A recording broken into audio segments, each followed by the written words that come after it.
The Story of an Hour by Kate Chopin. Knowing that Mrs. Mallard was afflicted with a heart trouble, great care was taken to break to her as gently as possible the news of her husband's death. It was her sister, Josephine, who told her, in broken sentences, veiled hints that revealed in half concealing. Her husband's friend, Richards, was there, too, near her. It was he who had been in the newspaper office when intelligence of the railroad disaster was received, with Brently Mallard's name leading the list of killed. He had only taken the time to assure himself of its truth by a second telegram, and had hastened to forestall any less careful, less tender friend in bearing the sad message. She did not hear the story as many women have heard the same, with a paralyzed inability to accept its significance. She wept at once, with sudden, wild abandonment, in her sister's arms. When the storm of grief had spent itself, she went away to her room alone.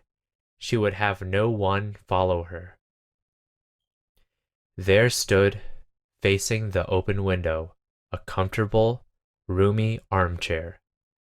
Into this she sank, pressed down by a physical exhaustion that haunted her body and seemed to reach into her soul.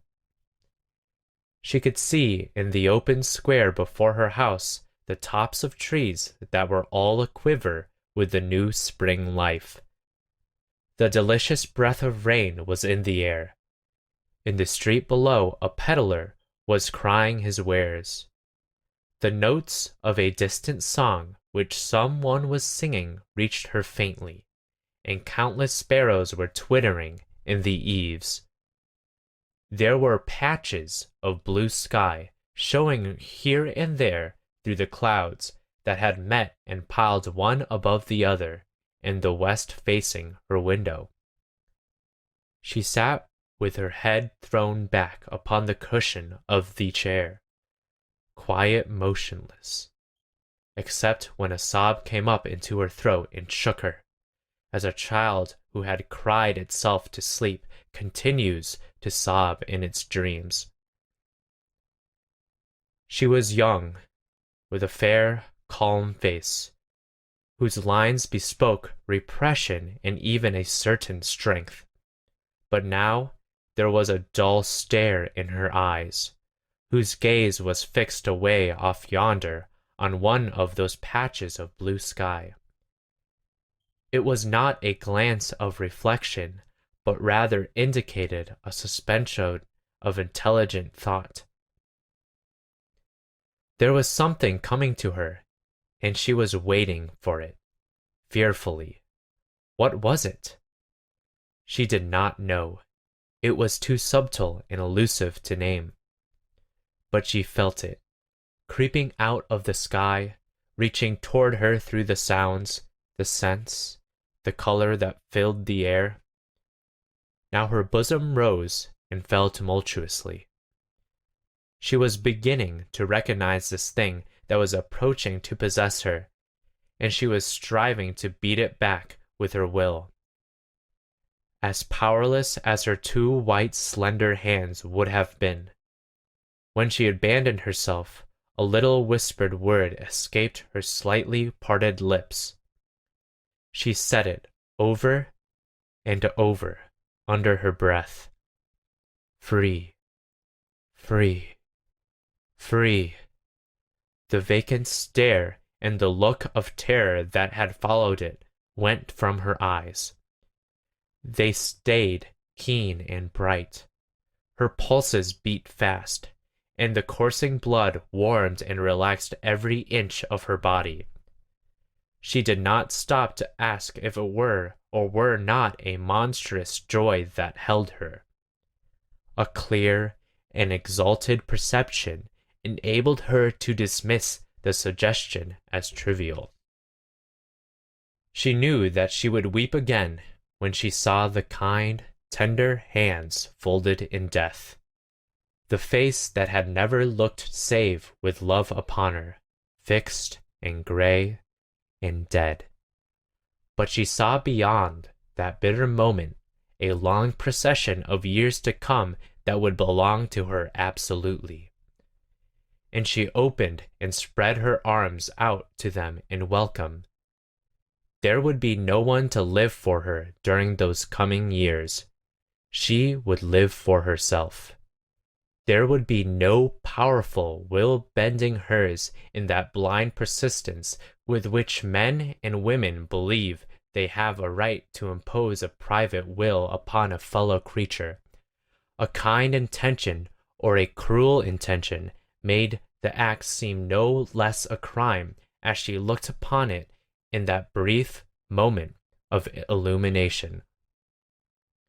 And yet she had loved him. Sometimes. Often she had not. What did it matter? What could love, the unsolved mystery, count for in face of this possession of self-assertion which she suddenly recognized as the strongest impulse of her being? Free, body and soul free, she kept whispering. Josephine was kneeling before the closed door, with her lips to the keyhole, imploring for admission. Louise, open the door. I beg, open the door. You will make yourself ill. What are you doing, Louise? For heaven's sake, open the door. Go away. I am not making myself ill. No, she was drinking in a very elixir of life through that open window. Her fancy was running riot along those days ahead of her. Spring days and summer days and all sorts of days that would be her own. She breathed a quick prayer that life might be long. It was only yesterday she had thought with a shudder that life might be long. She arose at length and opened the door to her sister's importunities. There was a feverish triumph in her eyes, and she carried herself unwittingly like a goddess of victory. She clasped her sister's waist, and together they descended the stairs. Richard stood waiting for them at the bottom. Someone was opening the front door with a latch key.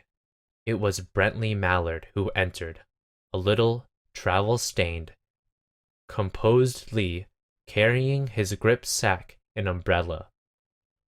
He had been far from the scene of the accident, and did not even know there had been one.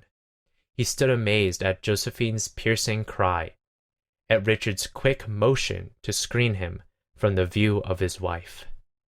But Richard's was too late. When the doctors came, they said she had died of heart disease, of the joy that kills.